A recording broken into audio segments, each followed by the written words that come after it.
God's morning, Nax family and friends. It's another blessed day to thank and praise the Lord. Bago po natin simulan ang ating mga gawain sa araw na ito, let us seek God first. Mag-devotion muna tayo, kapatid. Ako pa rin po ang inyong makakasama ngayong araw ng Martes. I'm Deaconess Sharon, your devotional leader for today.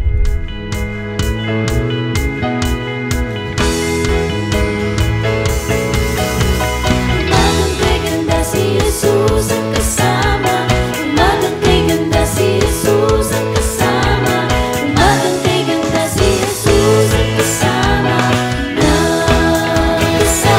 kasama na si Jesus ang kasama na.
Wala na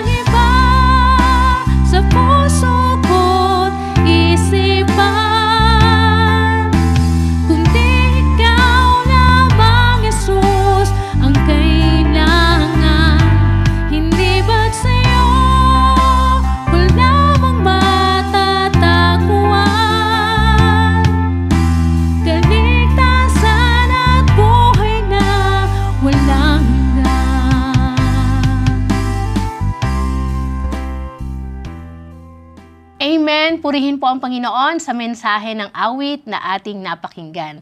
Nais ko pong basahin sa inyo ang pagbabatayan ng ating maikling pagbubulay-bulay sa umagang ito mula po sa Colossians chapter 2 verses 6 to 7. Since you have accepted Christ as Lord, live in union with Him. Keep your roots deep in Him, build your lives on Him, and become stronger in your faith as you were taught, and be filled with thanksgiving. Sa Tagalog po, ganito po ang sabi, yamang tinanggap na ninyo si Kristo Jesus bilang Panginoon, mamuhay kayo na may pakikipag-isa sa Kanya. Magpakatatag kayo at isalig ninyo sa Kanya ang inyong buhay. Magpakatibay kayo sa pananampalataya, ituro sa inyo at lagi kayong magpasalamat sa Diyos. Amen. Ganap na pamumuhay kay Kristo. Yan po ang panawagan ni Apostol Pablo sa mga taga-Kolosas at yan din ang panawagan at inaasahan sa ating mga mananampalataya, sa ating mga Kristiyano na tumanggap at kumilala sa Panginoong Hesus. We are saved by grace through faith. We should walk daily as Christian by grace through faith. Lumakad sa daan ng kabanalan, lumakad bilang mga tunay na Kristiyano. Noong tinanggap natin ang Panginoon sa ating buhay, inaasahan sa atin na una, tayo ay mamuhay na may pakikipag-isa kay Kristo. All believers in Christ are united in Christ. We are in relationship that unite us with Him, with the Father, with our God, and with other believer.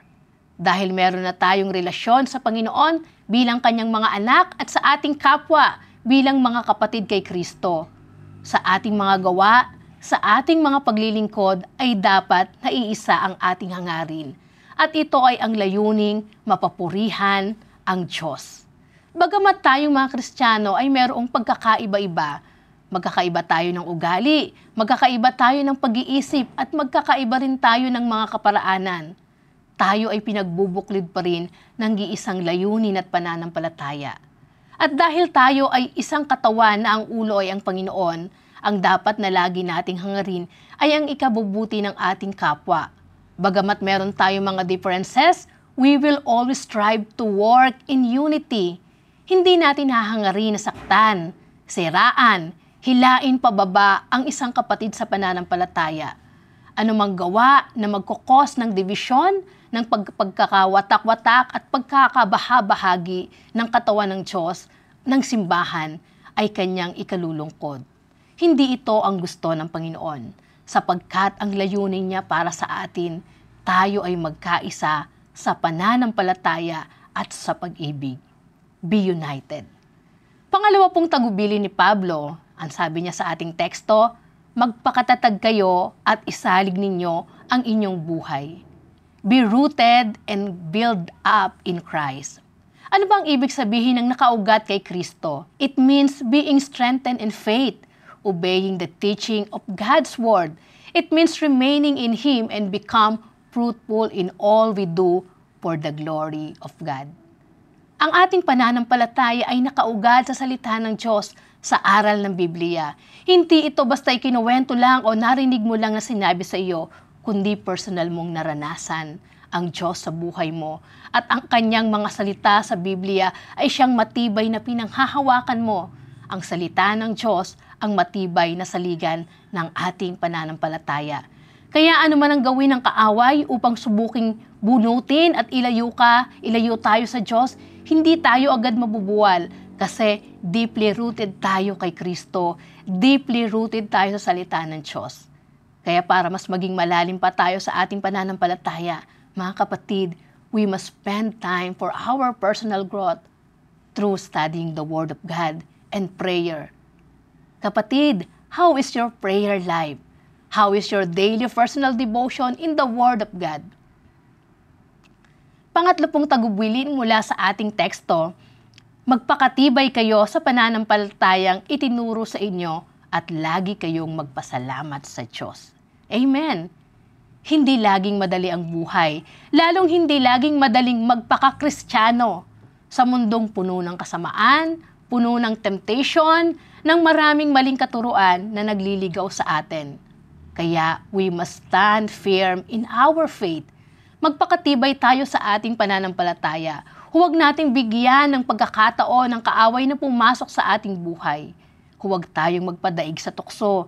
Kahit tayo na lang ang gumagawa ng tama, stand firm. Huwag tayong magpatalo sa pagsubok at mga trial sa buhay.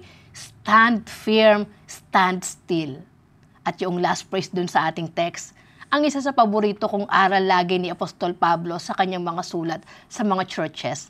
Ang lagi niyang paalala sa kanila na laging magpasalamat in all circumstances, give thanks.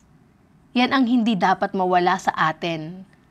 Ano man ang panahon, ano man ang sitwasyon, there is always something to be thankful for. Kaya kapatid, kung nasusubok man ang iyong pananampalataya, kung sinishake man ang ugat ng iyong faith at tinatry ni Satan na bunutin ka, stand still and be thankful. God allows na maranasan mo iyan para mas ma-level up pa ang iyong pananampalataya.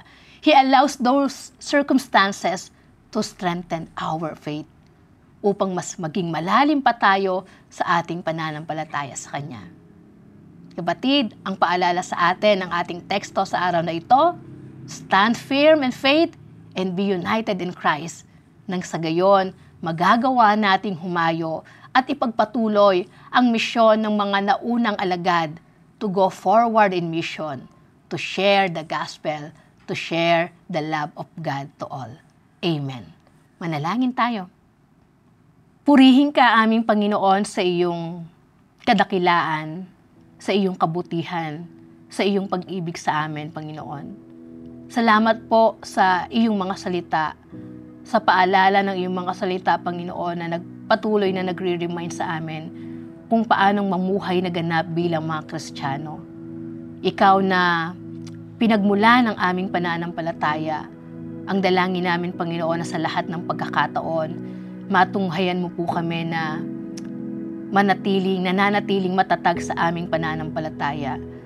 Tulungan mo kami na panghawakan ang pangako ng iyong mga salita.